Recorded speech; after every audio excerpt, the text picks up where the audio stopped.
Assalamualaikum. Selamat datang di channel Cerita Novika 2. Semoga hari ini teman-teman dalam keadaan sehat walafiat dan senantiasa diberikan kebahagiaan sepanjang hari.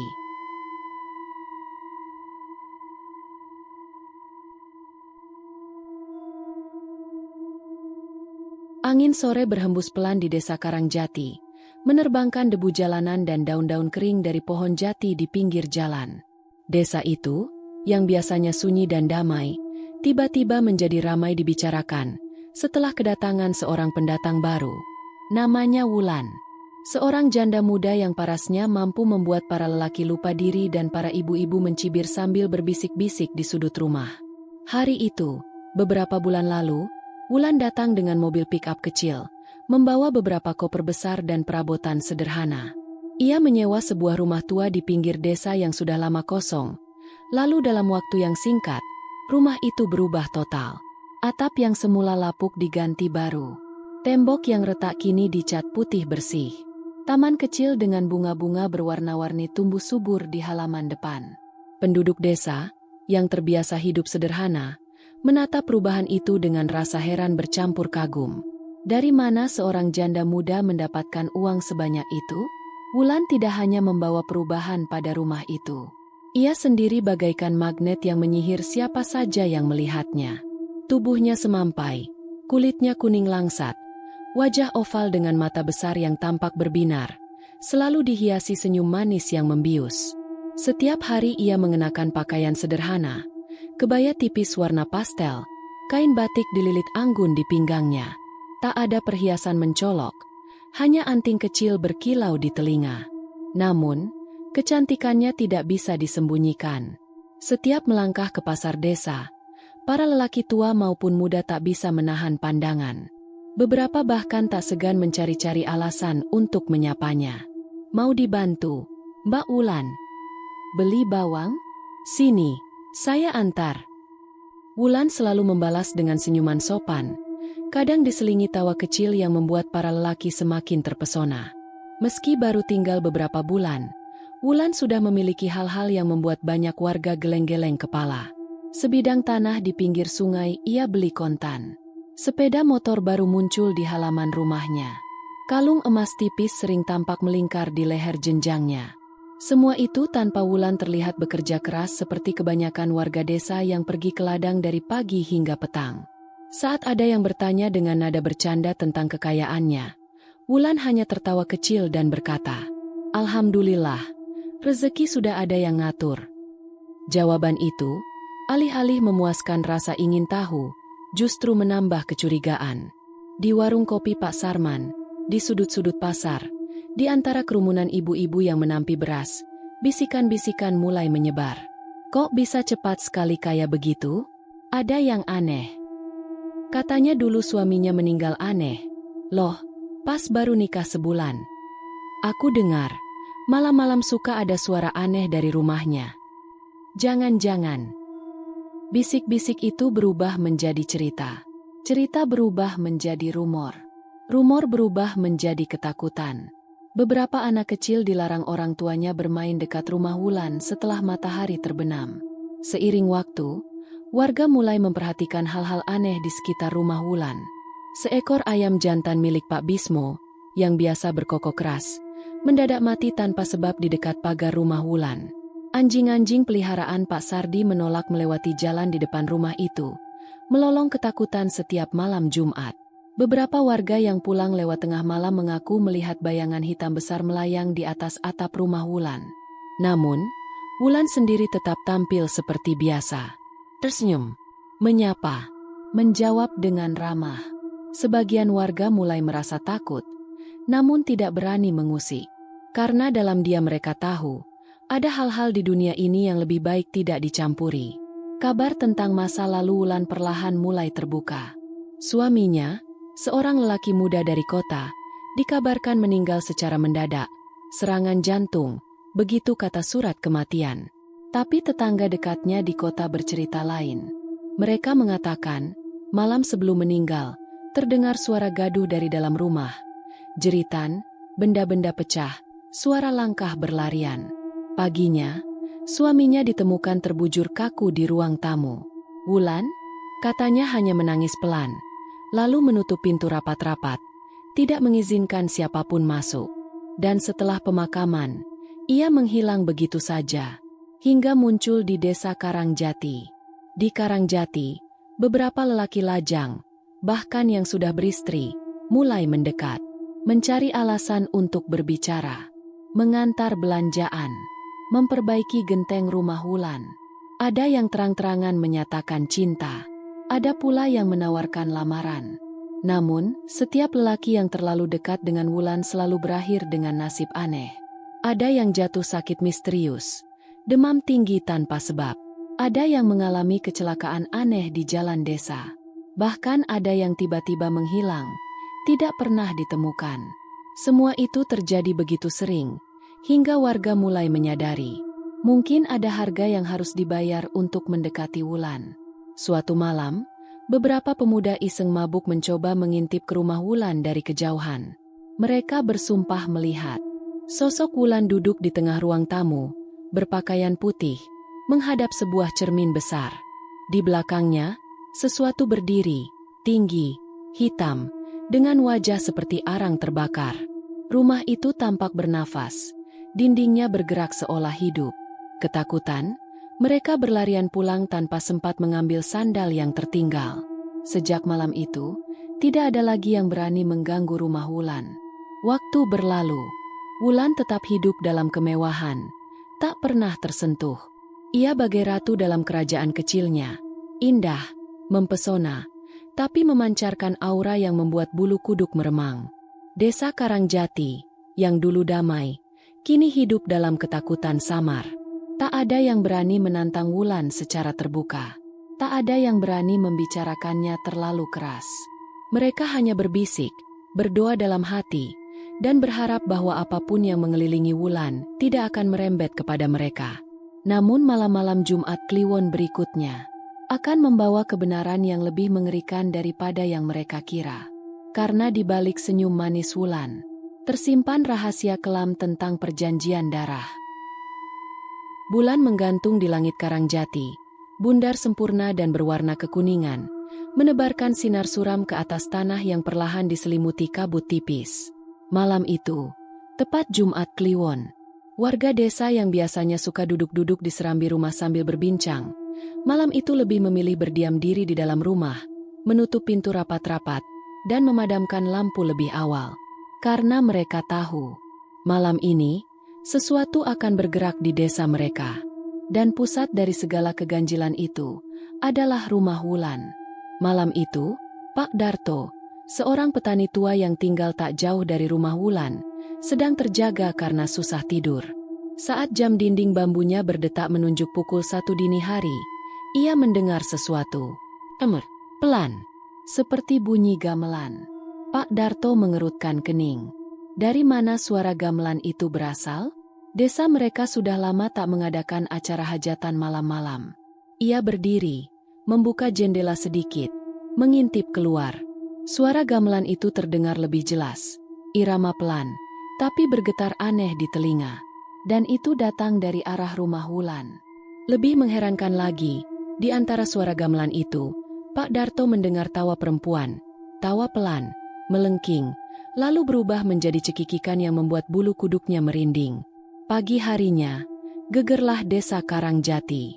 Pak Bismo menemukan 3 ekor ayam jagonya mati di kandang. Leher mereka patah, mata melotot, lidah menjulur. Tak ada jejak binatang buas, tak ada bekas darah. Seolah mereka mati karena ketakutan luar biasa. Tak lama berselang, kambing milik Pak Yanto ditemukan tewas dengan kondisi aneh. Kepalanya menengadah ke langit, tubuh kaku seperti batu. Dan di tanah sekitar bangkai itu, muncul jejak-jejak kaki yang besar, bukan kaki kambing, bukan kaki manusia. Lebih aneh lagi, jejak itu berujung ke arah rumah Wulan. Ketakutan warga memuncak. Beberapa pemuda iseng memutuskan untuk membuktikan kebenaran cerita yang beredar. Malam Jumat berikutnya, mereka bersembunyi di semak-semak, mengintip ke halaman rumah Wulan dari kejauhan. Apa yang mereka lihat membuat darah mereka membeku. Di tengah halaman rumah yang diterangi lampu temaram, Mereka melihat sosok tinggi besar, lebih tinggi dari manusia normal, badannya kekar, seluruh tubuhnya dibungkus kain hitam. Sosok itu melayang perlahan mengitari halaman, seolah-olah menjaga rumah itu. Sesekali, sosok itu berhenti, menoleh ke arah semak tempat para pemuda bersembunyi. Mereka tidak tahu apakah sosok itu benar-benar melihat mereka atau tidak. Namun ketakutan membuat mereka mundur perlahan, dan akhirnya kabur sejadi-jadinya, tanpa berani menoleh ke belakang. Sejak malam itu, tak ada lagi yang berani mendekati rumah Wulan.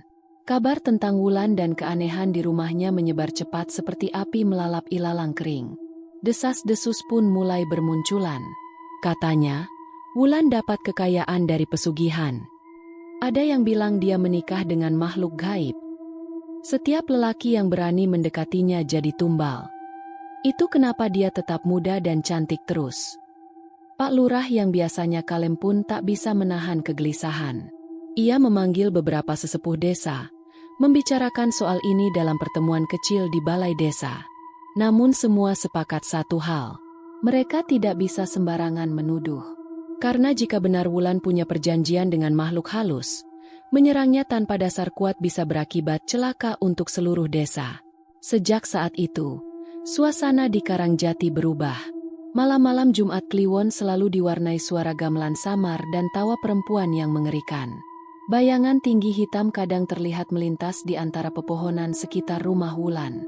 Anjing-anjing peliharaan menggonggong tanpa henti, menyala ke arah kosong di malam hari. Bau melati bercampur bau amis tercium di jalanan dekat rumah Wulan. Warga menjadi lebih waspada.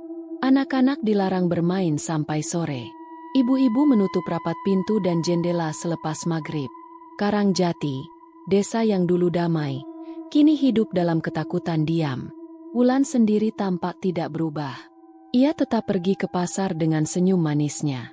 Tetap membeli beras, cabai, ikan asin, seperti warga biasa lainnya. Namun beberapa orang memperhatikan sesuatu yang aneh. Mata Wulan kini kadang tampak kosong, seperti melihat sesuatu yang tak terlihat oleh mata manusia biasa. Langkah kakinya kadang terdengar tidak menginjak tanah, seolah melayang ringan. Dan ada hari-hari tertentu ketika suaranya terdengar ganda, satu suara merdu Wulan, satu lagi suara berat yang samar mengiringinya. Di warung Buminah, warga berkumpul diam-diam membahas hal ini. Apa kita harus panggil kiai dari luar desa? Tapi, siapa yang berani menghadapinya? Bagaimana kalau kita malah kena marah dari yang di belakang Wulan itu? Tak ada jawaban. Tak ada yang berani mengambil keputusan. Semua merasa seolah-olah mereka telah terjebak dalam jaring halus yang tak terlihat. Jaring yang dirajut perlahan oleh Wulan dan kekuatan gelap yang melindunginya. Pada suatu malam Jumat Kliwon berikutnya, saat kabut turun lebih tebal dari biasanya, seorang anak kecil, Karyo, bocah lugu berusia 7 tahun, tersesat di dekat rumah Wulan. Ibunya yang panik mencarinya berkeliling desa. Warga membantu membawa obor dan senter, memanggil-manggil nama Karyo. Mereka menemukan bocah itu berdiri terpaku di bawah pohon beringin dekat rumah Wulan. Matanya menatap kosong ke arah jendela rumah yang gelap. Saat disentuh, tubuh Karyo dingin seperti es. Dan ketika ia dibawa pulang, Karyo hanya bisa berbisik berulang-ulang. "Ibu, ada wanita cantik di jendela, dia manggil aku." Setelah kejadian itu, ketakutan warga berubah menjadi nyata. Mereka sadar, apapun yang terjadi di rumah Wulan bukan lagi sekadar rumor. Itu nyata. Itu ada. Dan kini, ancamannya mulai menjangkau warga desa satu persatu. Pertanyaan besar mulai muncul di benak mereka. Sampai kapan mereka bisa bertahan? Dan bagaimana cara menghadapi Wulan, makhluk setengah manusia, setengah entitas gelap, yang kini tinggal di tengah-tengah mereka? Jawaban itu akan mulai terkuak saat malam-malam berikutnya membawa lebih banyak korban. Malam-malam di Karangjati semakin berat. Bukan hanya rasa takut samar yang kini menghantui warga, tetapi sesuatu yang lebih nyata, hilangnya nyawa. Semua bermula dari para lelaki yang terlalu berani, terlalu tergoda oleh kecantikan Wulan. Tak bisa dipungkiri, Wulan adalah pesona berbahaya di tengah kehidupan desa yang sederhana. Dengan senyum manis dan tutur kata lembut, ia membuat banyak lelaki muda, dan bahkan yang sudah beristri, diam-diam mendekatinya.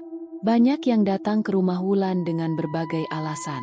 Membawakan buah tangan, menawarkan bantuan memperbaiki atap, mengantar air bersih.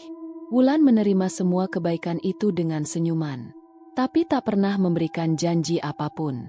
Namun anehnya, bagi yang terlalu dekat, nasib buruk segera menjemput. Orang pertama adalah Pak Kusno, duda beranak satu yang mencoba meminang Wulan secara terang-terangan. Tak lama setelah ia membawa seserahan ke rumah Wulan, Pak Kusno jatuh sakit. Demam tinggi, menggigil, berbicara ngawur seolah melihat sesuatu di sudut rumahnya. Setiap malam ia berteriak ketakutan, menyebut-nyebut nama Wulan dalam igauannya. Tubuhnya mengurus cepat seperti habis disedot tenaganya. Hanya dalam waktu 3 hari, Pak Kusno meninggal, tanpa sempat mengucapkan sepatah kata pun. Korban berikutnya adalah Samsul, seorang pemuda desa yang dikenal gagah dan pemberani. Ia kerap terlihat mengantar Wulan ke pasar, bahkan kadang menginap di serambi rumah Wulan untuk menjaga malam. Namun, pada suatu malam saat bulan purnama menggantung tinggi, Samsul tidak pernah kembali ke rumah. Pencarian besar-besaran dilakukan. Hutan sekitar desa disisir, sungai diperiksa, semak-semak dibabat. Tak ada jejak, tak ada tanda-tanda. Samsul menghilang begitu saja. Yang ditemukan hanya sandal jepitnya, basah dan berlumpur, tergeletak di dekat sumur tua di belakang rumah Wulan. Korban ketiga adalah Jumadi, seorang pemuda yang baru pulang dari merantau. Ia belum lama mengenal Wulan, tapi semua orang tahu betapa terpukau dia sejak pertama melihatnya. Beberapa malam setelah ia terlihat makan malam bersama Wulan di beranda rumah, Jumadi ditemukan tewas. Tubuhnya tergeletak di pinggir jalan desa. Wajahnya penuh ekspresi ngeri, matanya terbuka lebar.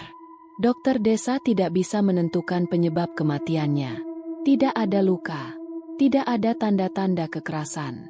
Hanya satu hal aneh, lidahnya menghitam, dan di dadanya terlihat bekas cap tangan kecil berwarna merah kehitaman. 3 kejadian mengerikan dalam waktu berdekatan membuat Karangjati gempar. Warga mulai mengaitkan semuanya dengan satu sosok, Wulan. Bisik-bisik berubah menjadi ketakutan nyata. Orang-orang menjauhi rumah Wulan. Anak-anak dilarang keras bermain dekat sana. Bahkan di siang hari, ibu-ibu memperbanyak doa, menggantungkan daun kelor di atas pintu rumah, dan membakar dupa di serambi setiap malam. Tapi ada rasa takut yang tidak bisa mereka usir, bahwa sesuatu di luar nalar manusia sedang berkembang di tengah-tengah mereka. Misteri bertambah saat beberapa warga mengaku melihat aktivitas ganjil di rumah Wulan setiap malam purnama. Mereka mengintip dari kejauhan dan melihat lampu-lampu aneh berwarna merah menyala di pekarangan. Asap kemenyan membubung tinggi. Suara gamelan kuno mengalun, berpadu dengan suara-suara bisikan. Tak ada tamu manusia yang masuk ke rumah itu. Namun suara ramai terdengar jelas, seperti ada pesta besar yang tersembunyi dari mata dunia. Warga yang penasaran hanya bisa menonton dari kejauhan, tak berani mendekat lebih dari batas aman. Karena mereka tahu, tidak semua yang berpesta malam itu adalah manusia. Suatu malam, seorang pemuda nekat bernama Seno memberanikan diri mendekat lebih jauh. Ia menyelinap melewati pagar bambu, bersembunyi di balik semak-semak dekat jendela rumah Wulan. Apa yang ia lihat membuatnya hampir menjerit. Di dalam ruangan utama, Wulan terlihat berendam dalam sebuah bak berisi air bunga. Tubuhnya berkilauan dalam cahaya merah temaram. Wajahnya tampak lebih muda, lebih bercahaya daripada biasanya. Namun, yang paling mengerikan adalah makhluk yang berdiri di samping bak mandi itu. Sosok tinggi menjulang, bertubuh hitam legam, dengan mata merah menyala. Makhluk itu memegang sebuah kendi emas, menuangkan cairan hitam ke dalam air rendaman Wulan. Wulan, dengan mata terpejam dan senyum aneh di bibirnya, menerima perlakuan itu dengan tenang, seolah-olah itu adalah bagian dari ritual yang sudah sering dilakukan. Seno, ketakutan setengah mati, berlari pulang tanpa menoleh ke belakang. Namun sejak malam itu, hidupnya berubah. Ia tak bisa tidur. Setiap malam ia melihat bayangan Wulan di sudut kamarnya, tersenyum dingin. Setiap malam ia mendengar suara gamelan berputar di dalam kepalanya. Tubuhnya mulai kurus kering. Matanya cekung. Ia terus berbisik sendiri, mengulang-ulang satu kalimat. Dia bukan manusia, dia bukan manusia. Hanya dalam waktu sebulan, Seno ditemukan gantung diri di pohon beringin dekat rumah Wulan, dengan senyum mengerikan membeku di wajahnya. Setelah kejadian Seno, desa Karangjati benar-benar berubah. Tak ada lagi yang berani lewat di dekat rumah Wulan, bahkan di siang bolong. Warga membuat batas tidak tertulis. Setiap malam purnama, mereka mengunci pintu rumah, memadamkan lampu, dan membaca doa sepanjang malam. Mereka tahu, mereka sadar, bahwa Wulan kini bukan sekadar manusia. Ia telah menjadi pintu antara dunia manusia dan dunia lain yang lebih kelam. Dan setiap malam purnama, pintu itu terbuka sedikit lebih lebar. Malam-malam di desa Karangjati semakin sunyi. Sunyi yang aneh. Sunyi yang membuat bulu kuduk merinding hanya karena desiran angin di antara pohon pisang. Warga semakin sadar bahwa Wulan bukan sekadar janda cantik, biasa. Ada sesuatu yang jauh lebih kelam bersembunyi di balik wajah manis dan senyum ramahnya. Sesuatu yang kini mulai mengungkapkan dirinya lewat kematian demi kematian. Dan pada suatu malam di surau kecil desa, di tengah keremangan lampu teplok, terungkaplah kisah sebenarnya. Pak Kiai Mahmud, seorang sesepuh yang telah lebih dari setengah abad tinggal di Karangjati, akhirnya angkat bicara. Dengan suara berat dan gemetar, ia menceritakan kisah yang selama ini hanya dibisikkan di telinga orang-orang pilihan. Wulan telah mengikatkan dirinya pada kekuatan kuno, kekuatan dari dasar Laut Selatan. Ia terikat pesugihan dengan Kanjeng Ratu Ijo. Mendengar nama itu, beberapa warga bergidik. Kanjeng Ratu Ijo, ratu mistis, penguasa dunia gaib yang dikenal memperdagangkan kekayaan dan kecantikan, dengan harga mahal, nyawa manusia. Pak Kiai Mahmud melanjutkan ceritanya. Wulan, setelah ditinggal mati suaminya secara misterius, mencari jalan untuk mempertahankan kecantikannya dan mendapatkan kekayaan tanpa batas. Di suatu malam Jumat Kliwon, di tepi pantai selatan, ia melakukan ritual terlarang. Ia memanggil entitas itu.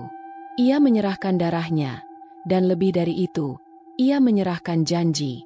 Setiap bulan purnama, ia harus menyerahkan satu tumbal. Dan tumbal itu harus berupa lelaki yang jatuh cinta atau tergoda olehnya.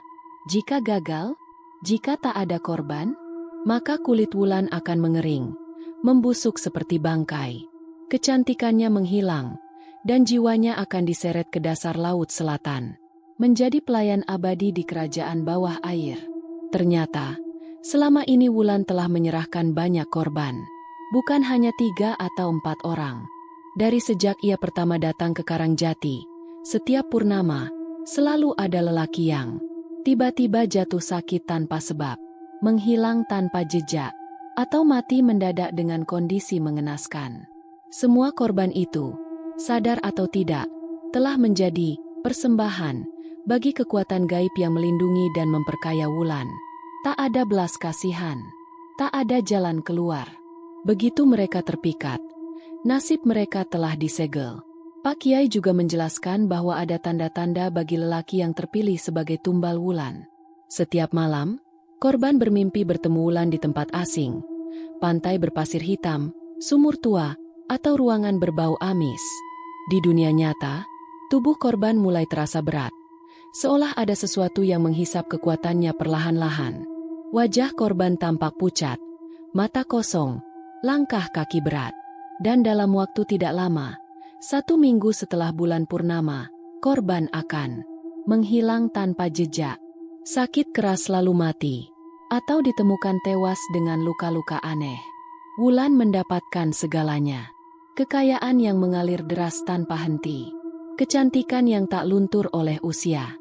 Kehormatan palsu di mata orang-orang baru yang tidak tahu.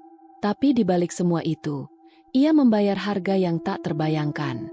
Hidup dalam ketakutan. Karena ia tahu, sekali saja ia gagal menyerahkan tumbal. Sekali saja ia melanggar perjanjian. Ratu yang telah memberinya segalanya akan datang dan merenggut jiwanya dengan cara yang paling mengerikan. Sejak warga mengetahui rahasia ini, mereka memperhatikan pola hidup Wulan. Setiap malam purnama, rumah Wulan dihiasi bunga 7 rupa. Asap kemenyan membubung tinggi dari atap rumahnya. Wulan akan berdandan seindah mungkin, mengenakan kebaya hijau, warna kesukaan sang ratu.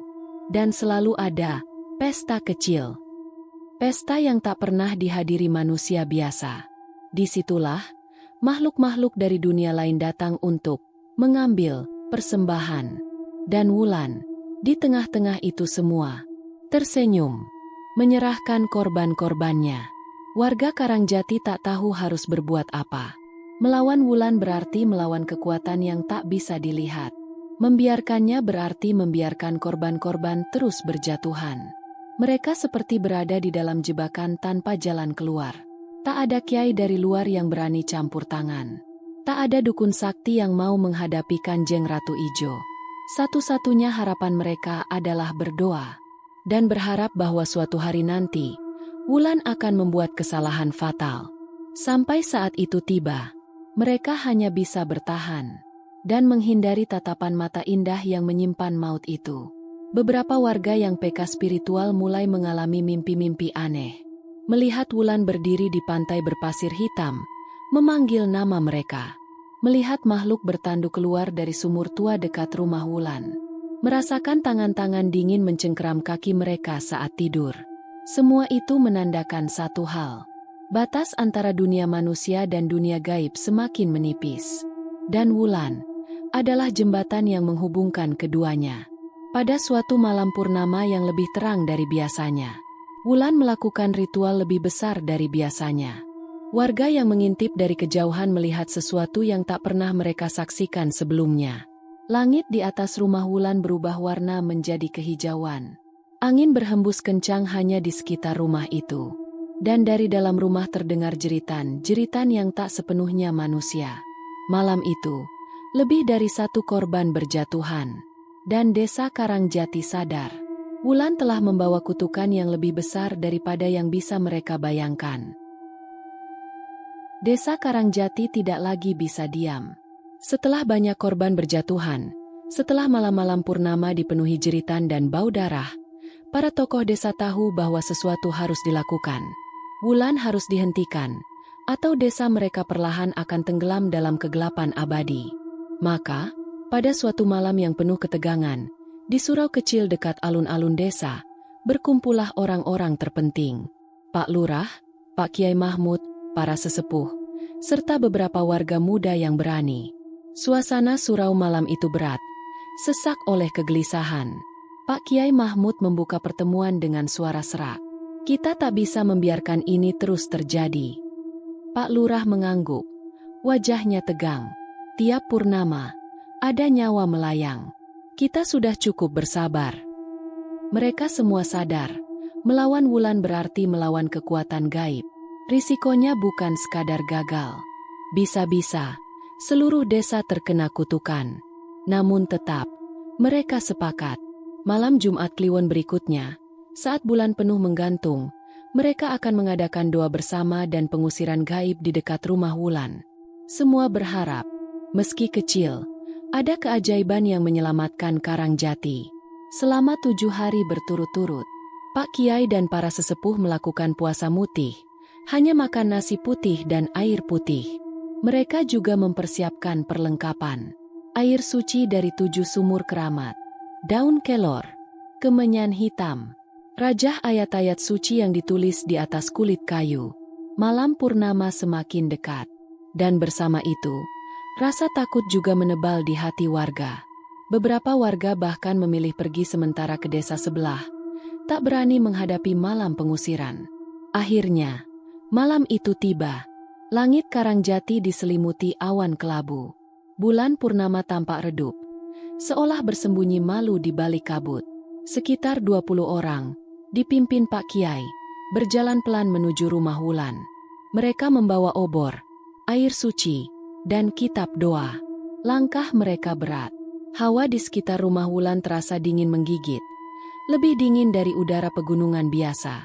Saat mereka mendekat, tercium bau anyir darah dan bunga busuk. Pak Lurah, yang memegang kendi air suci, berbisik, "Apapun yang terjadi, jangan lari, jangan lari." Begitu tiba di halaman rumah Wulan, Pak Kiai memimpin pembacaan doa-doa suci. Suara mereka bergema di malam yang sunyi, menggetarkan udara. Tiba-tiba, angin berputar keras di sekeliling rumah. Tanah bergetar pelan. Suara-suara aneh mulai terdengar dari dalam rumah. Bisikan, tawa cekikikan, raungan seperti binatang. Namun para tokoh desa tidak berhenti. Mereka terus membaca doa dengan suara lantang, mencipratkan air suci ke udara. Pak Kiai Mahmud memukul-mukul kendi kecil berisi air doa ke arah pintu rumah. Tiba-tiba, terdengar suara jeritan panjang dari dalam rumah. Suara perempuan bercampur suara makhluk lain, kasar dan dalam. Tanpa peringatan, langit meledak. Petir menyambar di atas kepala, membuat malam sejenak terang benderang.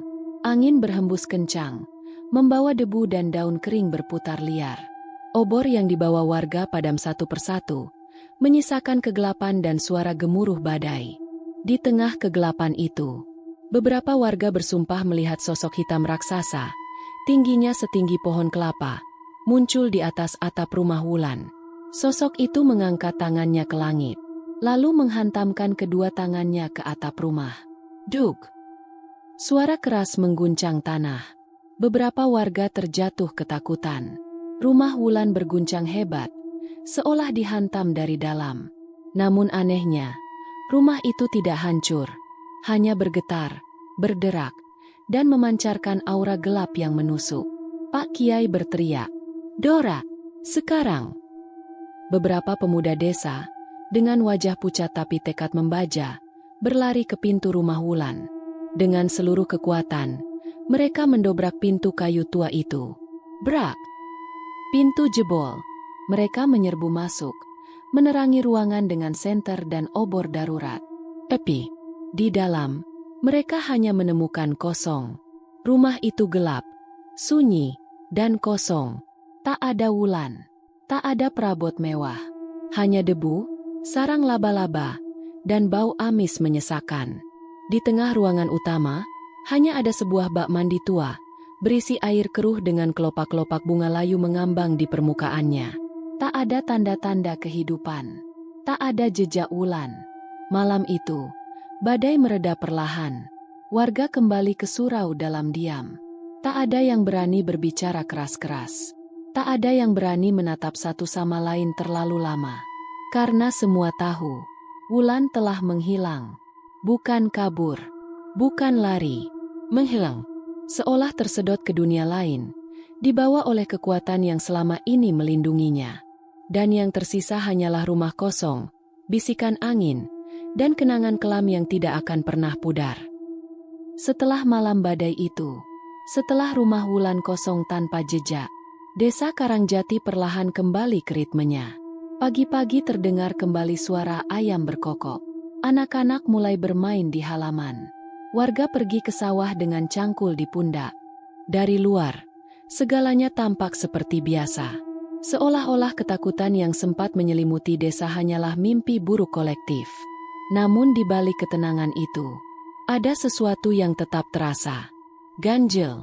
Rumah Wulan, kini kosong, bobrok, dan ditumbuhi ilalang, tetap berdiri di ujung desa. Tak ada yang berani mendekat.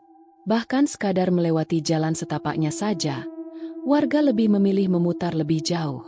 Setiap malam, terutama saat bulan separuh membelah langit, rumah itu tampak berbeda.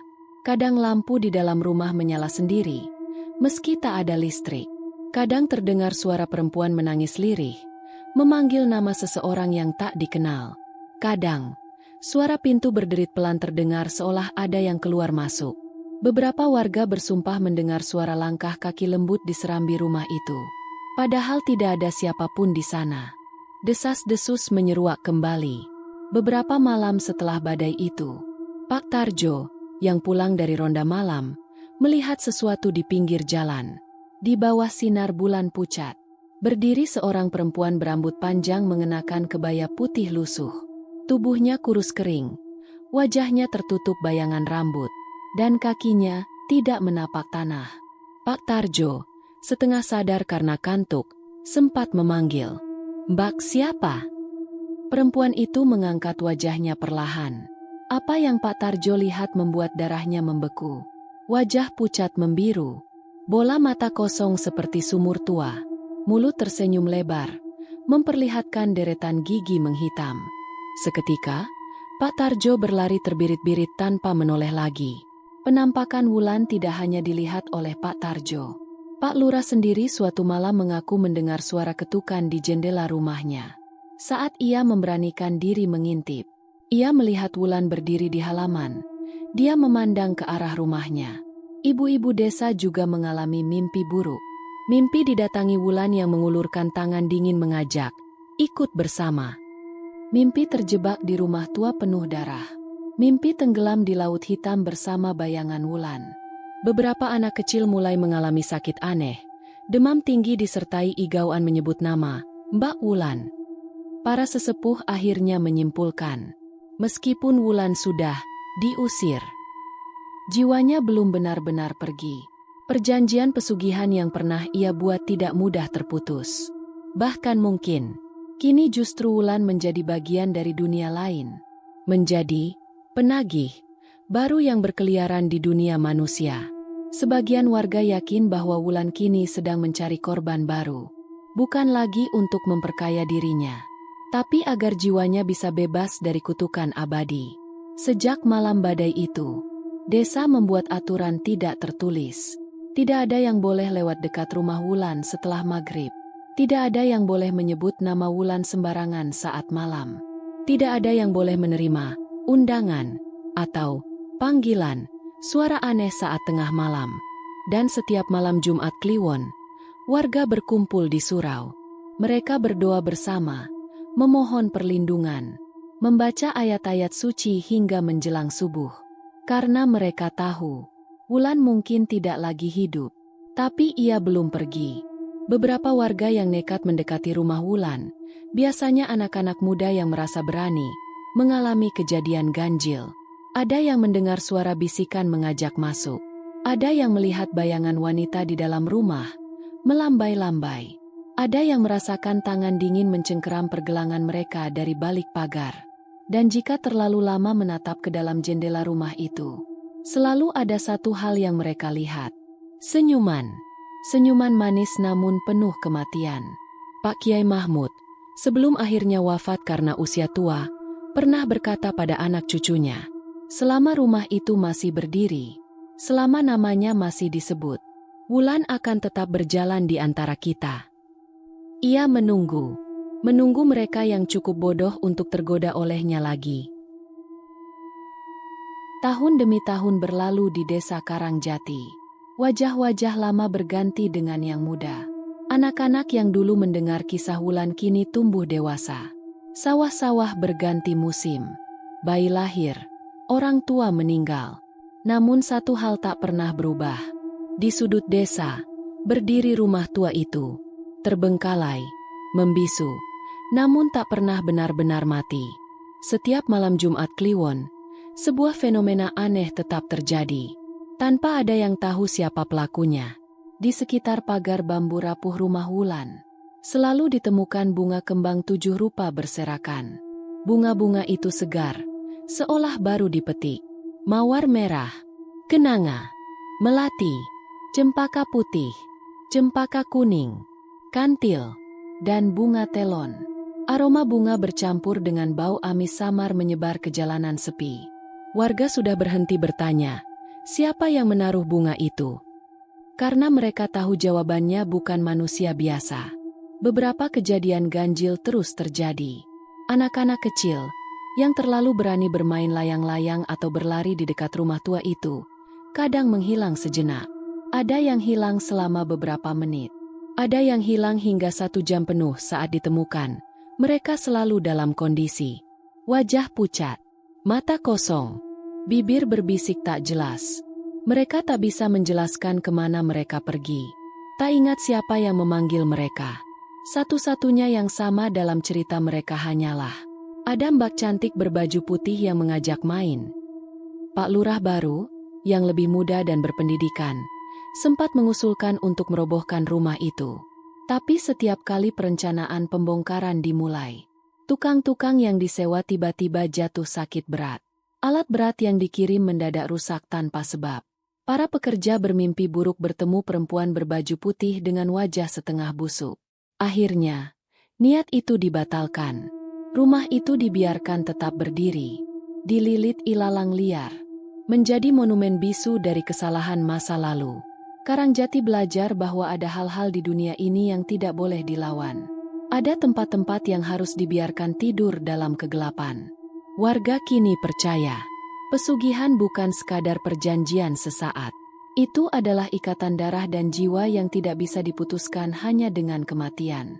Wulan, dengan semua kemewahan yang ia nikmati dalam hidupnya, telah mengikat dirinya pada kekuatan yang lebih besar dan lebih kejam dari apapun di dunia manusia. Dan walaupun tubuhnya telah lama menghilang, jiwanya tetap tinggal, menunggu, mencari, menggoda. Kadang, di malam-malam saat angin berhembus aneh dari arah rumah tua, warga mendengar suara pelan memanggil dari kejauhan. "Sini, temani aku." Di atas semua itu, cerita ini berakhir dengan sebuah pesan. Suara lirih, seperti bisikan yang melewati sela-sela angin malam, berkata, pesugihan bukan sekadar perjanjian sesaat. Ia meninggalkan jejak. Jejak yang bahkan waktu tidak mampu menghapus. Hati-hatilah pada apa yang kamu inginkan. Karena ketika keinginan itu terlalu besar, kamu mungkin membayar lebih dari yang pernah kamu bayangkan.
Demikian cerita hari ini.